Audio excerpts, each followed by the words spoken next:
Hello बच्चों, आइए दिए गए प्रश्न को समझते हैं। एक समकोण त्रिभुज जिसकी भुजाएं 3 सेंटीमीटर और 4 सेंटीमीटर है, कर्ण के अतिरिक्त, यानी कर्ण इसमें नहीं दे रखा है और बाकी भुजाएं 3 सेंटीमीटर और 4 सेंटीमीटर है, वो उसके कर्ण के परतः घुमाया जाता है। इस प्रकार प्राप्त द्विशंकु डबल कोण के आयतन और पृष्ठीय क्षेत्रफल ज्ञात कीजिए। पाई का मान आपको जो भी उपयुक्त लगे प्रयोग लीजिए। तो आइए इसकी मुख्य अवधारणा पर चर्चा कर लेते हैं। मुख्य अवधारणा मुख्य अवधारणा सबसे पहले हम यहाँ कुछ सूत्र देख लेते हैं जिनका की प्रयोग हम इस प्रश्न को हल करने के लिए करने वाले हैं। सबसे पहले शंकुओं के आयतन का सूत्र क्या होता है? शंकु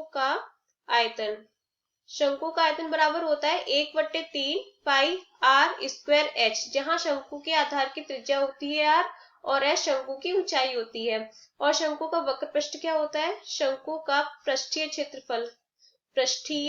क्षेत्रफल होता है पाई आर एल, जहां एल शंकु की तिर्यक ऊंचाई होती है। अब हमें प्रश्न में क्या दे रखा है? एक समकोण त्रिभुज जिसकी भुजाएं 3 सेंटीमीटर और 4 सेंटीमीटर है। तो यहाँ पे हम समकोण त्रिभुज बना लेते हैं।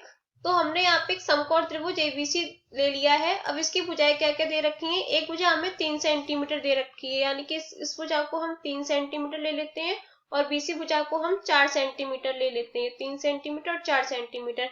अब क्या कह रहा है प्रश्न कि इसको कर्ण के परतः घुमाया जाता है। इस प्रकार प्राप्त द्विशंकुओं के आयतन और पृष्ठीय क्षेत्रफल ज्ञात करें। यानी कि कर्ण के परतः यानी कि एबी भुजा के परतः कुछ इस प्रकार ऐसे घुमाया जाता है। तो कैसी आकृति बन जाएगी इसमें? तो हमारे पास ये आकृति आ गई है, इसको हम डाल देते हैं बिंदु डी। अब हम सबसे पहले एबी भुजा ज्ञात कर लेते हैं। तो यहाँ से हम पाइथागोरस प्रमेय लगा देंगे। पाइथागोरस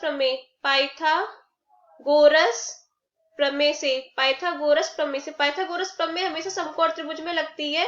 तो यहाँ पे हम किस त्रिभुज में लगा देते हैं? ऊपर वाले त्रिभुज में लगा देते हैं। त्रिभुज ए बी सी से। तो क्या होती है पाइथागोरस प्रमेय? कर्ण का वर्ग बराबर लंब का वर्ग धन आधार का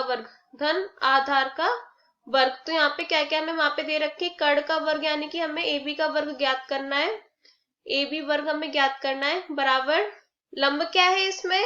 लंब कौन सा होगा इसमें? लंब होगा बीसी का वर्ग धन आधार कौन सा होगा? एसी का वर्ग। मान रख दीजिए एबी का वर्ग हमें ज्ञात करना है एबी। तो एबी का वर्ग बराबर बीसी का वर्ग, यानी कि 4 का वर्ग धन 3 का वर्ग। तो क्या हो जाएगा? एबी वर्ग बराबर हो जाएगा 4 का वर्ग 16 धन 3 का वर्ग 9। तो एबी वर्ग बराबर कितना हो जाएगा? एबी वर्ग हो जाएगा 50। एबी का वर्ग क्या हो जाएगा? एबी बराबर हो जाएगा √25। तो √25 यानी कि 5 का वर्ग होता है 25। तो एबी बराबर कितना आ जाएगा? 5 सेंटीमीटर। तो ये वाली माप हमारी कितनी आ गई? 5 सेंटीमीटर, पूरी 5 सेंटीमीटर आ गई। अब हम यहाँ सी को डी से मिला देते हैं। तो हमारे पास दो शंकु अलग अलग दिखेंगे। हम इस बीच वाले बिंदु को O मान लेते हैं। तो AO की लंबाई हमने x मान ली। तो हमारी OB की लंबाई कितनी हो जाएगी? पूरी लंबाई 5 है, तो 5 - x हो जाएगी। यहाँ पे दोनों शंकुओं की त्रिज्या बराबर होंगी क्योंकि यहाँ पे उभयनिष्ठ त्रिज्या। तो ये कितनी हो जाएगी? इसको हम r मान लेते, त्रिज्या r मान लेते हैं और इसे भी हम r मान लेते हैं।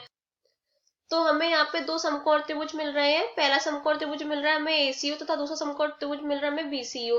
तो यहाँ पे हम पाइथागोरस प्रमेय लगा करके x और r के मान ज्ञात कर सकते हैं। तो क्या लिखेंगे? पहला समकोण त्रिभुज एसीओ में, समकोण त्रिभुज एसीओ में। तो क्या मिलेगा? एसी का वर्ग यानी कर्ण का वर्ग बराबर लंब का वर्ग धन आधार का वर्ग। लंब क्या है इसमें? ओसी और आधार क्या है? ओए। ओसी का वर्ग धन ओए का वर्ग। तो क्या हो जाएगा? एसी का मान कितना है? 3 का वर्ग बराबर ओसी का मान कितना है?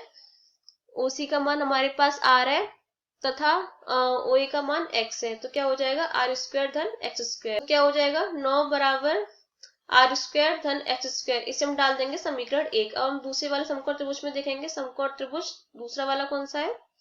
दूसरा वाला है बीसीओ में। तो इसमें कर्ण क्या है? इसके लिए कर्ण है इसमें बीसी और इसमें लंब क्या है? ओसी तथा इसमें आधार क्या है? बीओ। तो क्या हो जाएगा? बीसी का वर्ग बराबर ओसी का वर्ग धन ओबी का वर्ग। बीसी का वर्ग बराबर ओसी का वर्ग धन ओबी का वर्ग। तो क्या हो जाएगा यहाँ पे? बीसी यानी कि 4 का वर्ग बराबर ओसी का मान कितना है? r²। देन OB का मान कितना है 5 माइनस x का होल स्क्वायर।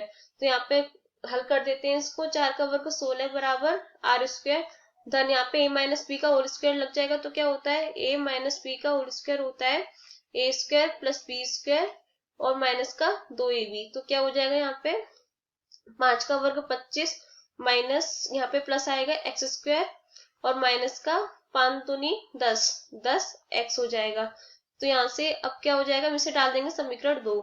अच्छा, समीकरण 1 में समीकरण 2 घटा देंगे तो क्या मिलेगा, समीकरण 1 माइनस समीकरण 2। तो यहाँ से क्या हो जाएगा 9 माइनस 16 बराबर r square plus x square minus के r स्क्वायर। जो प्लस के वो माइनस के हो जाएंगे और माइनस के वो प्लस के हो जाएंगे। तो क्या हो जाएगा माइनस के r स्क्वायर माइनस के 25 माइनस के एक्स स्क्वायर और माइनस 10x, यहाँ पे प्लस का 10x हो जाएगा। तो जो कट रहे हैं उन्हें काट दीजिए, r स्क्वायर से r स्क्वायर कट जाएगा, एक्स स्क्वायर से एक्स स्क्वायर कट जाएगा। तो क्या बचेगा 9 में से 16 गई, कितना बचा माइनस का 7 बराबर माइनस का 25 प्लस 10। तो क्या हो जाएगा यहाँ पे 10x माइनस 7 प्लस 25 बराबर 10x। तो यहाँ से क्या हो जाएगा x बराबर हो जाएगा, तो यहाँ से x बराबर हो जाएगा 18/10। इसको हल कर दीजिए, 2 से काट देते हैं, 9 बार कट जाएगा 18 और 10 5 बार। तो x बराबर यहाँ से कितना आ जाएगा 9/5। अब हम यहाँ से r का मान ज्ञात कर सकते हैं। तो x का मान हम समीकरण 1 में रख देते हैं।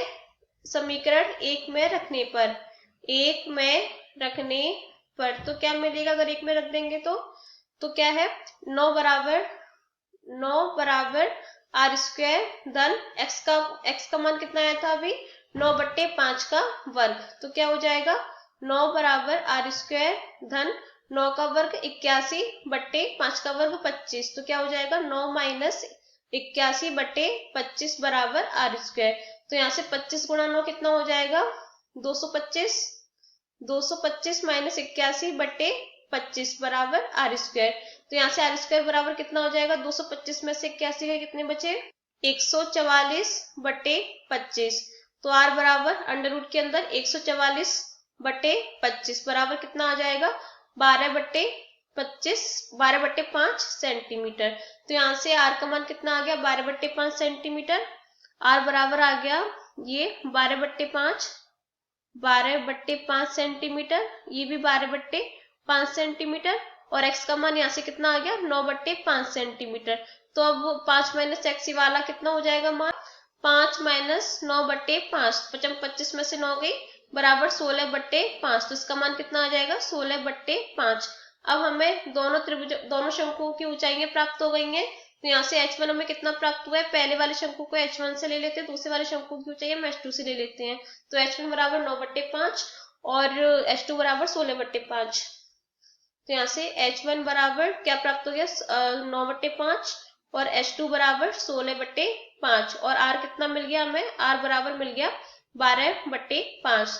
तो द्वि शंकु का आयतन कितना हो जाएगा, द्वि शंकु का आयतन कितना हो जाएगा, आयतन बराबर पहले वाले शंकु का आयतन, यानी कि पहला वाला शंकु कौन सा, पहला वाला शंकु यहाँ से पहला वाला शंकु ADC का आयतन और दूसरा वाला BDC का आयतन। ADC का आयतन शंकु ADC का आयतन धन शंकु BDC का आयतन, शंकु BDC का आयतन। तो क्या हो जाएगा यहाँ से आयतन का सूत्र लगा देते हैं, हो जाएगा 1/3 पाई r स्क्वायर, दोनों की त्रिज्या एक सी है, 1/3 पाई r स्क्वायर h1, सब पहले वाले शंकु की ऊंचाई को h1 से लिया है, धन 1/3 पाई स्क्वायर h2। तो इसको हल कर देते हैं, 1/3 पाई r स्क्वायर कॉमन आ जाएगा, 1/3 पाई r स्क्वायर, यहाँ पे h1 धन h2। तो यहाँ पे मान रख दीजिए सारे, 1/3 पाई का मान होता है 22/7, 22/7। तो क्या हो जाएगा गुणा 22/7 गुणा r स्क्वायर का मान 12/5 का होल वर्ग गुणा h1 का मान 9/5 धन h2 का मान 16/5। हल कर दीजिए कितना उत्तर आ जाएगा 1/3 गुणा 22/7 गुणा 12 का वर्ग 144/5 का वर्ग 25 गुणा 9 8 16 कितना हो गया 25/25, 25/5। तो यहाँ से हल कर देते हैं, 25 से 25 कट जाएगा, 3 से 144 48 बार कट जाएगा। तो कितना बचा 22 गुणा 48/35, कितना उत्तर आ जाएगा इनका गुणा करके और भाग लगा करके 30.171 घन सेंटीमीटर। ये द्विशंकु का आयतन आ गया। अब द्विशंकु का पृष्ठीय क्षेत्रफल क्या हो जाएगा? द्विशंकु का पृष्ठीय क्षेत्रफल बराबर हो जाएगा पहले वाले शंकु का पृष्ठीय क्षेत्रफल, यानी कि पहला वाला शंकु कौन सा है इसमें? शंकु एडीसी का पृष्ठीय क्षेत्रफल धन शंकु, दूसरा वाला शंकु कौन सा हो गया? बीडीसी का पृष्ठीय क्षेत्रफल। तो क्या होता है पृष्ठीय क्षेत्रफल का सूत्र? पाई आर, इसे L1 से ले लेते हैं पहले वाले को और दूसरे वाले को L2 से, पाई आर L2। तो यहाँ से पाई आर कॉमन आ जाएगा, पाई आर L1 धन L2। मान रख दीजिए, पाई का मान 22/7 गुणा आर का मान 12/5 गुणा L1 का मान, पहले वाले शंकु की तिर्यक ऊंचाई कितनी है? 3 सेंटीमीटर, दूसरे वाले की 4 सेंटीमीटर। तो यहाँ से लिख देते हैं 3 धन 4, तो कितना हो जाएगा?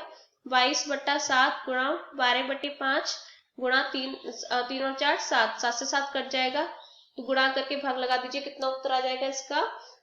52.8 सेंटीमीटर का वर्ग।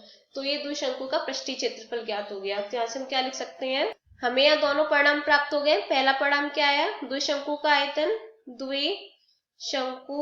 का आयतन बराबर कितना आ गया? आयतन बराबर 30.171 सेंटीमीटर का घन।